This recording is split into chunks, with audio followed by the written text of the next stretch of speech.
seorang salesman kereta. Kerja apa yang saya buat sekarang ni memang langsung tak ada apa kena-mengena dengan apa yang saya belajar masa dekat universiti dulu. Memang jauh sangat lah.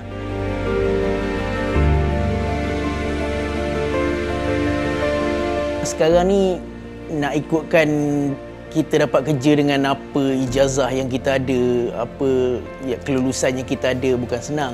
Nak tak nak survive, nak teruskan hidup, saya pilih untuk jual kereta.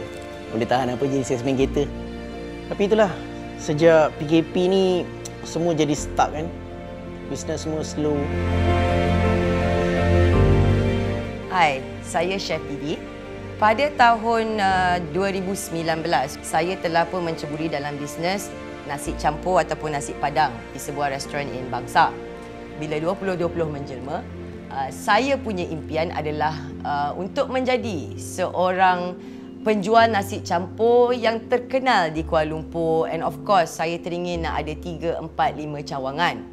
Sebelum saya buka restoran, saya dah banyak buat bisnes lain seperti catering. Catering ni tak kisah, di mana-mana sahaja around Malaysia saya akan pergi asalkan ada gaji.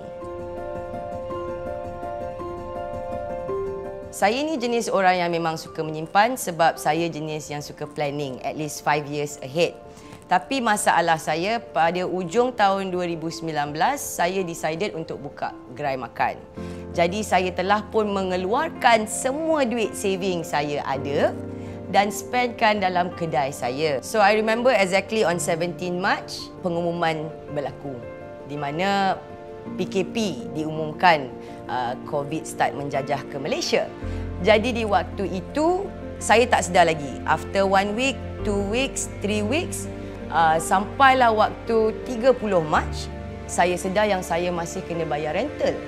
Jadi pada ujung bulan itulah saya decided untuk terminatekan kontrak saya. Dengan sedihnya.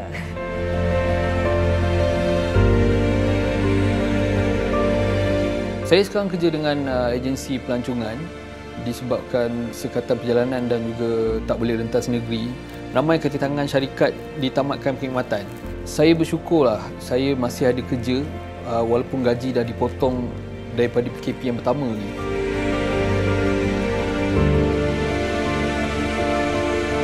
Macam inilah hidup saya semasa gelombang ketiga COVID-19.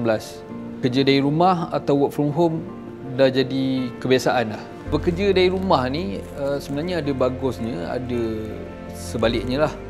Yang bagusnya sambil buat kerja kat rumah tu boleh perhatikan anak, sementara isteri boleh masak atau kemas rumah. Yang tak seronoknya, kerja tak tentu masa, bos boleh call bila-bila masa. Kadang-kadang sampai tak ada masa rehat. Walaupun industri pelancongan nampak macam tak ada bisnes, tapi kita orang masih aktif dan inovatif untuk buat promosi yang bersesuaian dengan keadaan sekarang.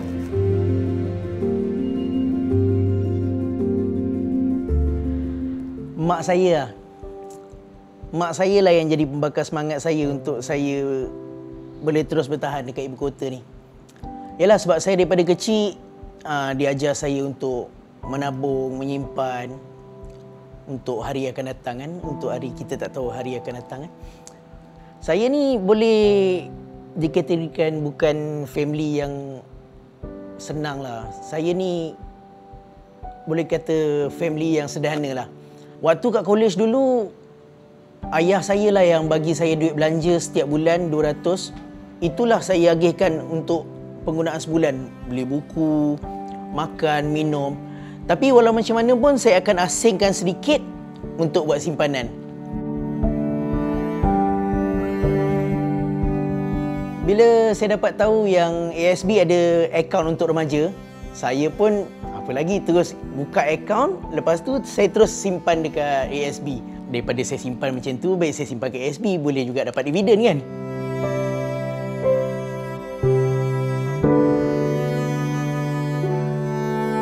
So what happened to me, bulan puasa dengan raya nak datang. So what wakes me up is that I tak cukup duit. I nak kena bayar rental dan I kena start mulakan hidup baru.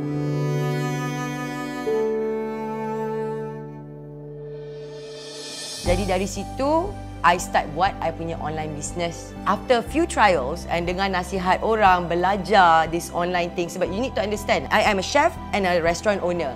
So I don't spend my time online. So online business ni is something very new to me. So what I did was I pergi belajar and I korek ilmu yang free and I did it. One day I posted this one video and that one video reached out to 140,000 manusia dalam masa 24 jam. And dari situ I ambil opportunity untuk betul go on with my online punya business sampailah I nampak keuntungan. So I learned that it is possible to upskill yourself. It is possible to learn new things. And Alhamdulillah daripada apa usaha dan apa yang I belajar, I punya followers terus naik 13,000 in less than 2 weeks. So bila I dapat untung tu, I almost repeated the same mistakes when I open my restaurant pada awal tahun 2020 tu. I wanted to beli mesin baru, I nak beli benda baru untuk buat menu baru, semua I nak beli. Tapi I sedar that I cannot repeat the same mistakes. I need to learn my lessons instead. Sama macam orang lain juga, saya terpaksa cari kerja sampingan untuk teruskan hidup. Nak kata mewah tu tak, tapi saya cuba sedaya upaya untuk bertahan. Saya pun dah pesan dengan isteri, buat masa sekarang ni kita perlu bersederhana. Tak perlu belanja lebih-lebih, tak perlu pergi ke restoran mewah, tak perlu shopping berlebihan. Barang-barang rumah pun semua dah ada. Cuti pun pergi dekat-dekat je.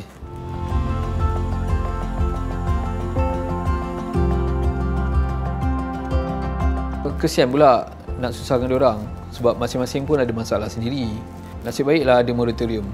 So, saya gunakan peluang tu untuk menampung perbelanjaan dan juga simpan sikit lah untuk simpanan anak saya. Biar saya melebur sekarang untuk dia. Sebab kita pun tak tahu apa lagi cabaran yang kita akan hadapi pada tahun-tahun yang akan datang. Cuma saya berdoa lah tak ada antara ahli keluarga kami yang dijangkiti virus ni.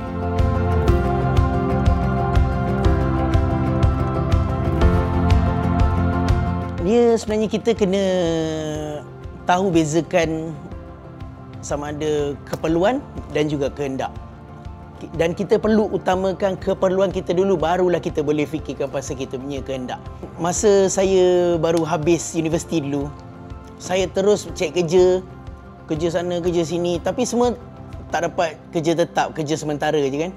Tapi sebab mak saya dah ingatkan saya, ajar saya, suruh saya menabung, menyimpan. Macam mana pun, sebab saya fikir benda tu adalah bantuan untuk saya masa akan datang kan. Jadi macam mana pun saya tetap asingkan sikit untuk simpanan saya untuk masa akan datang. Bukan setakat menabung je, mak saya pun ajar saya macam mana untuk tambahkan pendapatan. Macam sekarang ni, dalam situasi sekarang ni, mak saya dengan saya, kita orang plan macam mana cara kita orang nak tambah pendapatan dengan apa perkhidmatan-perkhidmatan yang kita orang boleh tawarkan dalam musim PKP sekarang ni lah. So apa-apa keuntungan yang I dapat, sikit pun walaupun RM10, RM20, I pergi transfer terus ke saving I. Dapat sikit, I masuk ASB. Dapat sikit je, I masuk ASB. Jangan repeat the same mistakes. So learn your lesson and start saving.